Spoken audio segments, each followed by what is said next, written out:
மாண்பு உறுப்பினர்கள் கேள்விக்கு தமிழ்நாடு சட்டம் 45 கீழ் 1994 படி 69% இடஒதுக்கீடு நடைமுறையில் உள்ளது. மிக பிற்படுத்தப்பட்ட பட்டியலில் இடம்பெறும் 47 சமூகங்களும் சீர்மரபு பட்டியலில் உள்ள 68 சமூகங்களும் கூட்டாக 20% இடஒதுக்கீடு வழங்கப்படுகிறது. இதன் மிக பிற்படுத்தப்பட்ட மற்றும் சீர்மரபிற்கான 20% ஒதுக்கீட்டிற்குள் வன்னியர்களுக்குள் 10.5%, சீர்மரபு உள்ளிட்ட மிக பிற்படுத்தப்பட்ட பிரிவினர் சிலருக்கு 7% மற்றும் இதர பிரிவினருக்கு 2.5% என உள் ஒதுக்கீடு வழங்க தமிழ்நாடு சட்டம் 8/2021 இயற்றப்பட்டது.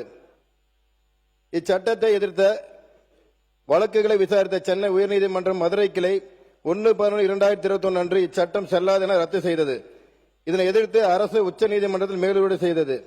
உச்சநீதிமன்றம் 31/3/2022 அன்று உயர்நீதிமன்றத்தின் தீர்ப்பை உறுதி செய்தது. எனினும் மாநில அரசுக்கு உள் ஒதுக்கீடு வழங்க அதிகாரம் உள்ளது என்றும் அதற்கு அண்மை கால போதிய புள்ளி விவரங்கள் தேவை என்றும் குறிப்பிட்டது. உச்சநீதிமன்ற தீர்ப்பின்படி மிக பிற்படுத்தப்பட்ட மற்றும் சீர்மரபினர் சமூகங்களின் உள் ஒதுக்கீடு கோரிக்கைகளை ஆராய்ந்து குறிப்பிட்ட காலத்துக்குள் அரசுக்கு அறிக்கை அளிக்க தமிழ்நாடு பிற்படுத்தப்பட்ட ஆணையத்துக்கு கூடுதல் ஆய்வு வரம்புகள் நிர்ணயிக்கப்பட்டது. அரசுக்கு அறிக்கை அளிக்க குறிப்பிட்டுள்ள கால அளவு 11/7/2027 வரை நீட்டிக்கப்பட்டுள்ளது என்பதை மாண்பு பேரவைத் தலைவர் வாயிலாக உறுப்பினர்கள் தெரிவித்துக் கொள்கின்றேன். உறுப்பினர் வைத்திலிங்கம், உறுப்பினர் சி. சண்முகம். பேரவைத் தலைவர் அவர்களே, எனக்கு ஒரு 2 மணி கொடுங்க. முக்கியமான விஷயம் இருந்தாலும் சொல்றேன், சுருக்கமாக சொல்றேன். இப்போது முதல் தமிழ்நாடு என்பது சமூக நீதிக்கு முன்னோடி மாநிலம். இடஒதுக்கீடு இந்தியாவிலே முதல் வழங்கிய மாநிலம் தமிழ்நாடு. 1921 நீதி கட்சி இருக்கும் போதே இடஒதுக்கீடு வழங்கிய மாநிலம் தமிழ்நாடு. அப்படிப்பட்ட இந்த சமூக நீதியை காத்துக் கொண்டிருக்கின்ற தமிழ்நாட்டிலே இன்றைக்கு இந்தியா முழுவதும் ஒரு பிரச்சாரம் செய்யப்பட்டுக் கொண்டு வருகிறது. இடஒதுக்கீட்டுக்கு எதிரான ஒரு போராட்டம் இன்றைக்கு நடைபெற்றுக் கொண்டிருக்கிறது. ரிசர்வேஷன் ஏட்டோ என்ற இடஒதுக்கீட்டை ரத்து செய்கின்ற போராட்டம் டெல்லியிலே கடந்த ஒரு வாரத்துக்கு முன்பு டெல்லியிலே ஒரு போராட்டம் நடைபெற்றது. இதில் யார் பின்னணியில் இருக்கிறார் என்பதை பற்றி நாம் சொல்ல வர விரும்பவில்லை. ஆனால் ஏனைய வரும் பின்னே மணி ஓசை வரும் முன்னே என்ற மாதிரி இதில் ஏதோ ஒரு மிகப்பெரிய ஒரு சதி திட்டம் உருவாகி கொண்டிருக்கிறது. உச்சநீதிமன்றம் கடந்த மார்ச் மாதம் ஒரு வழக்கிலே ஒரு தீர்ப்பு கொடுக்கிறது.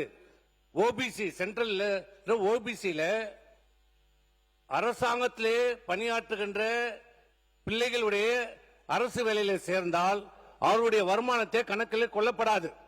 ஆனால் அதே தனியார் நிறுவனத்திலே பணியாற்றுகிற அந்த பிற்படுத்த சார்ந்த பிள்ளைகளா இருந்தால் அவருடைய பெற்றோருடைய வருமானம் கணக்கில் எடுத்துக் கொள்ளப்படும். இது சமநீதிக்கு எதிரானது என்று சொல்லி உச்சநீதிமன்றம் ஒரு தீர்ப்பை வழங்கி அப்படி கொடுக்க கூடாது. 2 பேருமே இந்த அரசாங்கத்தில் பணியாற்றுகிறவருடைய பெற்றோருடைய சம்பளத்தை நீங்கள் கணக்கில் எடுக்க வேண்டும், தனியார் பணியாற்றுகிறவருடைய சம்பளத்தையும் கணக்கில் எடுக்கக்கூடாது என்று சொல்லுகிறது. ஆனால் இன்றைக்கு மத்திய அரசாங்கம் மீண்டும் உச்சநீதிமன்றத்தை நாடுகிறது. இந்த தீர்ப்பு ஒரு குழப்பத்தை எங்களுக்கு ஏற்படுத்துகிறது. இதை பற்றி விசாரிக்க வேண்டும், இதற்கு எங்களுக்கு மாற்று தீர்ப்பு தர வேண்டும் சொல்லி இப்ப உச்சநீதிமன்றம் இதுக்கு ஒரு சிறப்பு அமர்வு அமைப்பதாக சொல்லியிருக்கிறது.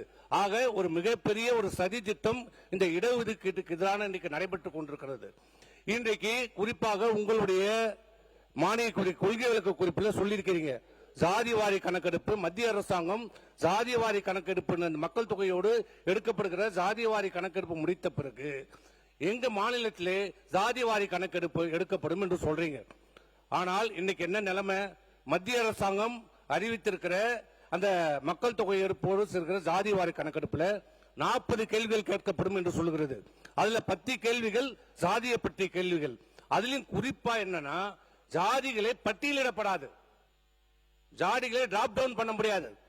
ஜாதிகளை கேள்வி கேட்கும் போது நீங்களே சொல்லிக்க வேண்டியதா, செட்டியார் முதலியார் சொல்ல வேண்டாம். அப்ப நாங்க வன்னியர்னா வன்னியர்ல வன்னியர்னு சொல்லுவோம், கவுண்டர்னுவான், படையாச்சின்னுவான், பள்ளின்னுவான். அப்ப நீங்களே ஜாதின்னு சொன்னா வன்னியர்ன்றது அது ஒரு 10 பிரிவு இருக்கும், அந்த 10 ஜாதி ஆயிடும். ஒரு ஜாதியே 500 ஜாதி ஆகும், ஒரு ஜாதியே 1000 ஜாதி ஆகும். பட்டியல் கிடைக்காது. ஓபன் எண்டட் எனுமரேஷன் சொல்றாங்க. அந்த மக்களே அவருடைய ஜாதியை சொல்லணும்ன்றாங்க. இது திட்டமிட்டு கட்டமைக்கப்படுகிற ஒரு சதி. ஏனென்றால் 2011 அன்றைக்கு இருந்த யூபிஏ அரசாங்கம் எடுக்கப்பட்ட மக்கள் தொகை கணக்கெடுப்பிலும் இதே நடைமுறை தான் கையாளப்பட்டது. ஓபன் எண்டட் எனுமரேஷன் தான் பண்ணாங்க. அதனால என்னாச்சு, முதல் ஜாதிவாரி கணக்கெடுக்கப்பட்டது 1931. அன்றைக்கு எடுக்கப்பட்ட போது இருந்த ஜாதிகள் எண்ணிக்கை 4147 ஜாதிகள். ஆனால் 2011 இந்த ஓபன் எண்டட் எனுமரேஷன் எடுக்கப்பட்ட ஜாதிகளின்படி எவ்வளவு தெரியுமா ஜாதி? 46,7 லட்சம். 1000 மடங்கு உயர்ந்திருக்கிறது. 4147 ஜாதி 2011 எடுக்கப்பட்ட அந்த ஜாதிவாரி கணக்கெடுக்கும்படி 46,7 லட்சம். அதேதான் இன்றைக்கு மீண்டும் மத்திய அரசாங்கம் எதற்கெல்லாம் காங்கிரஸ் அரசை குற்றம் சாட்டுகிற இன்றைக்கு மத்திய அரசாங்கம் இன்றைக்கு அதே காங்கிரஸ் அரசாங்கம் செய்த அதே தவறை மீண்டும் எப்படி இருக்கு? கிராமத்தில் சொல்லுவாங்க பாரு, ஈயத்தை பூசினா மாதிரி இருக்கும், பூசாத மாதிரி இருக்கணும், ஜாதிவாரி கணக்கு எடுத்தா மாதிரி இருக்கணும், ஆனா நடைமுறைப்படுத்தவும் கூடாது. இதுதான் இன்றைக்கு நிலைமை. உண்மையிலே ஜாதிவாரி கணக்கு எடுக்கணும்னா நீங்க என்ன செய்யணும்? மத்திய அரசாங்கத்திட்ட ஒரு பட்டியல் இருக்கிறது, மாநில அரசாங்கத்திட்ட ஒரு பட்டியல் இருக்கிறது. எப்படி தாழ்த்தப்பட்ட மலைஜாதி மக்களுக்கு ஒவ்வொரு மக்கள் தொகை எடுக்கும் போதும் அவங்க பட்டியல் இருக்குது மத்திய அரசாங்கத்துக்கிட்ட. இப்ப தாழ்த்தப்பட்டவர்னா மத்திய அரசாங்கம் 1208 இருக்குது. அதே மாதிரி தாழ்த்த மலைவா ஜாதி பத்தினா 730 இருக்கிறாங்க. அந்த பட்டியல் படிக்கிறதா அவங்களுடைய கேள்வி கேட்கிறாங்க. அதனால அதுல எந்த பிரச்சனையுமே இல்லை. ஆனால் பிற்படுத்தப்பட்ட மிகவும் பிற்படுத்தப்பட்ட மக்களுக்கு மட்டும் ஜாதிவாரி கணக்கெடுக்க வேண்டும் என்றால் மட்டும் அந்த விதிகள் படி பண்ணாம ஓபன் எண்டா பண்ணுவதில்லை. இது என்ன சதித்திட்டம்? சுதந்திரம் அடைந்த காலத்திலிருந்து பிற்படுத்தப்பட்ட மக்களுக்கான ஜாதிவாரி கணக்கெடுப்பு நடத்தப்படுவதில்லை. முதல்ல சுதந்திரம் அடைந்த 1951 எடுக்கப்பட்ட மக்கள் தொகையில 59 அன்றைக்கு இருந்த பாரத பிரதமர் நேரு அவர்கள் சொன்ன ஒரே கோட்பாடு ஈக்குவாலிட்டி அண்ட் செக்யூரிசம் என்ற பெயரில் ஓபன் எண்டட் எனுமரேஷன். அதேதான் நடக்குது. ஆக இது உண்மையான ஜாதிவாரி கணக்கெடுப்பு இல்லை. அரசாங்கத்துக்கு நாங்க சொல்லுவது என்னன்னா, நீங்க என்ன சொல்றீங்க? மக்கள் தொகையோடு ஜாதிவாரி கணக்கு எடுத்த உடனே அதை கணக்கில் எடுத்து நாங்கள் ஜாதிவாரி கணக்கு, நீங்கள் அதை நம்பினால் எப்படி 2011 ஜாதிவாரி கணக்கு எடுக்கப்பட்டு வெளியிடப்படவில்லையோ இதுவும் வெளியிடப்படாது, வராது. நீங்கள் அதை நம்பி இருந்தால் ஜாதிவாரி கணக்கெடுக்க நடத்த முடியாது. நீங்கள் மத்திய அரசாங்கத்தை நம்பிடாமல் நம்மிடம் இருக்கிற பட்டியல், இப்ப மாநிலத்தில் இருக்கிற பட்டியல், மாநிலத்தில் இருக்கிற ஓபிசி பட்டியல் மட்டும் 181 மத்திய அரசாங்க பட்டியல், மாநிலத்தில் இருக்கிற நம்முடைய தமிழ்நாடுடைய பேக்வர்ட் கமிஷன் இருக்கிற பட்டியல் 252. இந்த பட்டியலில் நீங்கள் வைத்துக் கொண்டு நீங்கள் ஜாதிவாரி கணக்கெடுப்பதில் என்ன தவறு? ஏற்கனவே பீகார் நடத்தியிருக்கிறது, தெலுங்கானா நடத்தியிருக்கிறது. இங்க தவறாக சொல்றார் உச்ச நீதிமன்றத்தில் தடையான வாங்கிட்டார். பீகார் ஜாதிவாரி கணக்கெடுப்பை எடுத்து அதை அமுல்படுத்தி விட்டார்கள். அதன் மீது வேறு ஒரு ஜாதிவாரி கணக்கு எடுத்து நடத்தக்கூடாது என்று எங்கேயுமே தீர்ப்பில்லை. இங்க சொன்னார் 10.5க்கு உச்ச நீதிமன்றம் தடை விதித்திருக்கிறது. அது கிடையாது. உச்ச நீதிமன்றத்தில் சொன்னதிலே இங்கே மதுரை நீதிமன்றத்தில் இந்த வழக்கு நடைபெற்ற போது வன்னியர்களுக்கான இடஒதுக்கீடு வன்னியர்களுக்கான இடஒதுக்கீடு கொடுக்கப்பட்ட போது மதுரை நீதிமன்றத்தில் நடைபெற்ற வழக்கில் அன்றைய அரசாங்கம் ஜனார்த்தனம் கமிஷனுடைய ரிப்போர்ட், பேக்வர்ட் கமிஷன் சேர்மன், அவர் தான் ஒரு அறிக்கையை அரசாங்கத்துக்கு தாக்கல் செய்கிறார். அவர் அம்பாசமுக கமிஷனுடைய ஆய்வின் அடிப்படையிலே ஜனார்த்தனம் அறிக்கையை கொடுக்கிறார். 10.5% இடஒதுக்கீடை கொடுக்கலாம் என்று கொடுக்கிறார். அதன் அடிப்படையிலே அரசாங்கம் அரசாணை பிறப்பிக்கிறது. ஆனால் மதுரை உயர்நீதிமன்றத்தில் அந்த வழக்கு நடைபெற்ற போது அன்றைக்கு இருந்த அரசு வழக்கறிஞர் ஜனார்த்தனம் கமிஷன் கொடுத்த பரிந்துரை பற்றியே நீதிமன்றத்திலே எடுத்து உரைக்கவில்லை. திட்டமிட்டு இந்த இடஒதுக்கீடை காலாவதியாக்க வேண்டும் என்று அன்றைக்கு நீதிமன்றத்திலே அது திட்டமிட்டு மறுக்கப்பட்டது. அதன் அடிப்படையில் கொடுக்கப்பட்ட தீர்ப்பு தான் உச்சநீதிமன்றத்திலே. உச்சநீதிமன்றம் என்ன சொன்னாங்க? உள்ஒதுக்கீடு கொடுப்பதற்கு மாநில அரசாங்கத்துக்கு முழு அதிகாரம் உண்டு. ஆனால் புதிதாக தரவுகளை எடுங்கள். அது ஏற்கனவே பழைய தரவுகளாக இருக்கிறது. புதியதாக தரவுகள் எடுங்கள் என்று சொன்னோம். ஆனால் அன்றைக்கு இருந்த ஆட்சியாளர்கள் 5 ஆண்டு காலமாக சாதிவாரி கணக்கெடுப்பதற்கு எங்களுக்கு அதிகாரம் இல்லை, மத்திய அரசாங்கத்தை கையை காட்டிக் கொண்டே இருந்தார்கள். ஆனால் ஒரு கடிதம் எழுதியதாக சொல்கிறார்களே, நாங்கள் பிற்படுத்த ஆணையத்திற்கு ஒரு கடிதம் எழுதி விட்டோம், நீங்கள் பரிந்துரை எப்படி பரிந்துரை பண்ண முடியும்? ஜாதிவாரி கணக்கெடுப்பு எடுத்து அதனுடைய அறிக்கையும் பிற்படுத்தப்பட்ட ஆணையத்திற்கு வந்த பிறகுதான் அந்த ஆணையம் அரசாங்கத்திற்கு பரிந்துரை செய்கிறோம். எதையுமே பண்ணாம ஒரு லெட்டரை எழுதிட்டு எப்படி பரிந்துரை பண்ண முடியும்? இப்படி திட்டமிட்டு. அது மட்டுமல்ல, இன்னைக்கு இடஒதுக்கீட்டை ரத்து செய்வதற்கு சட்ட திருத்தம் தேவையே இல்லை என்ற ஒரு கோட்பாட்டை இன்றைக்கு ஆளும் அரசுகள் செயல்படுத்திக் கொண்டிருக்கின்றன. என்னன்னா, வேலைவாய்ப்புல இன்னைக்கு மத்திய அரசாங்கத்தில் 8 லட்சம் வேலை வாய்ப்புகள் காலியாக இருக்கிறது. முடிச்சிட்டேன். தமிழகத்தில் கிட்டத்தட்ட 15 லட்சம் வேலை வாய்ப்பு ஒப்புதல் அளிக்கப்பட்ட வேலை வாய்ப்பு. அதுல கிட்டத்தட்ட 5 லட்சம் வேலை வாய்ப்புகள் காலியாக இருக்கிறது. இதுல 90% வேலை வாய்ப்பு யார் என்றால் அந்த இடஒதுக்கீட்டிலே பயனடைகிறவர்கள். அதாவது இடஒதுக்கீடு நீக்க வேண்டும் என்றால் நீங்கள் ஆட்களை வேலைக்கு எடுக்க வேண்டாம். இந்த நிலையை தான் இன்றைக்கு அரசாங்கம் செய்து கொண்டிருக்கிறது. ஆகவே இந்த அரசை கேட்டுக்கொள்வதெல்லாம், நீங்கள் மத்திய அரசாங்கத்தை எதிர்பார்த்து காத்துக் கொண்டில்லாமல் நீங்களே மாநில அரசாங்கமே மற்ற மாநில அரசாங்கம் எப்படி செய்ததோ நீங்களும் ஜாதி வாரி கணக்கெடுப்பை எடுத்து உண்மையிலே பாதிக்கப்பட்ட மக்களுக்கு இங்கு சென்றடைய வேண்டிய அந்த அரசினுடைய திட்டங்கள், வேலை வாய்ப்புகள் செயல்படுத்த முன்வர வேண்டும் என்று கேட்டுக்கொள்கிறேன். மாண்புமிகு உறுப்பினர் ஏவா வேல் அவர்கள். மாண்புமிகு பேரவைத் தலைவர்களே, முந்தைய அரசுனா ஒரு விளக்கம் சொல்ல வேண்டிய சூழ்நிலை. இந்த சென்சஸ் என்பது ஒன்றிய அரசினுடைய பட்டியலில் 69வது இனமாக இது இருக்கிறது.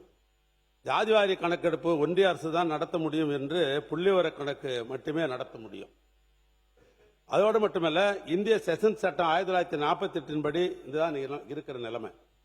ஆனால் மாநில அரசு மட்டும் புள்ளிவிவரங்களை மட்டும் புள்ளிவிவர சட்டம் 2008 படி கலெக்ட் பண்ண முடியும். ஆனால் அதையும் ஒன்றிய அரசு பட்டியலில் உள்ள செஷன்ஸ் போன்ற இனங்கள் தொடர்பாக மாநில அரசாங்கம் புள்ளிவிவரங்களை சேகரிக்க இயலாது என்று அது சொல்லுது. இதனால்தான் ஒன்றிய அரசு ஜாதிவாரி கணக்கெடுப்பை நடத்த வேண்டும் என்று 20/10/2003 அன்று பிரதமருக்கு எங்கள் ஆட்சியில் கடிதம் எழுதணும். அப்படி ஒன்றிய அரசு சேகரிக்கும் புள்ளிவிவரங்களை அடிப்படையிலே மாநில அரசு எடுக்கும் முடிவுகளுக்கும் ஏற்ற சட்டங்கள் தான் எப்பொழுதும் சட்ட ரீதியான பாதுகாப்பாக இருக்கும் என்று அன்றைய அரசு கருதியது. ஆனால் ஜாதிவாரி கணக்கெடுப்பு ஒன்றிய அரசு தேசிய மக்கள் தொகை கணக்கெடுப்புடன் இணைத்து நடத்த வேண்டும் என்று 26/6/2020 அன்று இதே பேரவையில ஒரு தீர்மானத்தை போட்டு நாங்கள் அன்றைக்கு மத்திய அரசாங்கத்திற்கு அனுப்பினோம். தமிழ்நாடு பிற்படுத்தப்பட்டோர் ஆணைய தலைவராக இருந்த ஓய்வு பெற்ற நீதியரசர் ஜனார்த்தனம் அவர்கள் அவரே என்ன சொன்னார்னு கேட்டீங்கன்னாக்கா, ஜாதிவாரி கணக்கெடுப்பு ஒன்றிய அரசு தான் நடத்த வேண்டும் என அவர் பரிந்துரைத்தார். கோர்ட்டில் போய் நாங்கள் சொல்லணும் அல்ல, அவர் பரிந்துரை என்னன்னா ஒன்றிய அரசுக்கு தான் ஜாதிவாரி கணக்கெடுக்கிற அதிகாரம் இருக்கிறது என்று ஜனார்த்தனம் கமிட்டியும் சட்டப்பூர்வமாக அப்படி சொன்னிய காரணத்தினால்தான் நாங்கள் தொடர்ந்து ஒன்றிய அரசாங்கத்தை வலியுறுத்தி கொண்டிருக்கிறோம். இந்த ஜாதிவாரி கணக்கெடுப்பதிலே மாற்று கருத்தல்ல. இன்னும் சொல்ல போனால் இந்த 10.5% வேண்டும் என்று நம்முடைய பாட்டாளி மக்கள் கட்சியினுடைய நிறுவன தலைவர்கள் அன்றைக்கு குரல் கொடுத்த அடிப்படையில் அன்றைக்கு அவசரமாக அதிமுகவை சேர்ந்த முன்னாள் அமைச்சர் நம்முடைய மாண்புமிகு எடப்பாடி பழனிசாமி கொண்டு தேர்தல் நேரத்தில் அறிவித்து விட்டு போய்விட்டார். அதுக்கு பின்னால் இல்ல வரேன், தேர்தல் நேரத்தில் அறிவித்து விட்டார். நடந்தது நான் சொல்றேன். அப்புறம் எனக்கு பேச வாய்ப்பு கொடுத்து நான் பேசுறேன். பேசி முடிக்கிறேன். நான் பேசுறேன். இல்ல வரேன். நான் என்ன சொல்றேன், அறிவிக்கல் நான் சொன்னா இல்ல சட்ட பாதுகாப்பு என்பது நாங்க ஆட்சிக்கு வந்த உடனேயே அதுக்கு சட்ட பாதுகாப்பு கொடுக்க வேண்டும், அதை ஆதரிக்கணும். முழுமையா கேட்டுங்க. 10.5% நாம ஆதரிக்க வேண்டும் என்ற அடிப்படையில் சட்ட பாதுகாப்பு இதே சட்டமன்றத்தில் அதை நாங்கள் ஆதரித்து சட்ட பாதுகாப்புக்கு ஏற்பாடு செய்தோம். சென்னை உயர்நீதிமன்றத்தில் கேஸ் நடைபெற்றது. அப்பொழுது அது ரத்து செய்து விட்டார்கள். அதற்கு பின்னால் உச்சநீதிமன்றத்திலே போய் மூத்த வழக்கறிஞர்களாம் வைத்துக் கொண்டு நாங்கள் வழக்கை நடத்தினோம். அவர்கள் என்ன சொன்னாங்கன்னா, அதுக்கு டேட்டா கிடையாது, நீங்கள் போய் டேட்டா அடிப்படையில் தான் நீங்கள் நீங்க எடுத்துக்கொள்ள வேண்டும். அதாவது இன்னும் கூடுதலாக சொல்றேன், கூடுதலாக மாநில அரசு பிற்படுத்தப்பட்ட ஆணையத்தில் கூடுதல் செயல் வரம்பு அளிக்கப்பட்டு ஆணையத்துடைய சார்பில் பாப்புலேஷன் டேட்டா இருந்தால்தான் இந்த ஆய்வை முறையாக நடத்த முடியும் என்று அப்பொழுது தெரிவித்தது.